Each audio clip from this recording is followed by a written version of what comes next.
Hi అండి, welcome to my channel. ఇవాళ నేను మీకు బనానా మిల్క్ షేక్ ఎలా చేయాలో చూపించబోతున్నాను. ముందుగా నేను ఇక్కడ 3 బనానాస్ తీసుకున్నానండి. బాగా రైప్ అయిపోయిన బనానాస్ని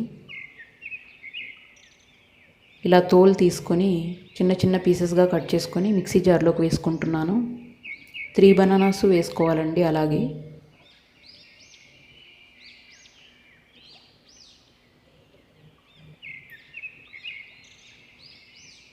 ఇలా ఐస్ క్యూబ్స్ వేసుకున్నానండి.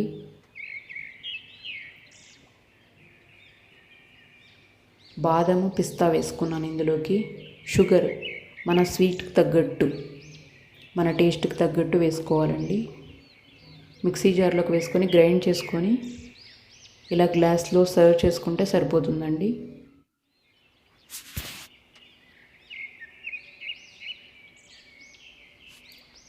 Thanks for watching.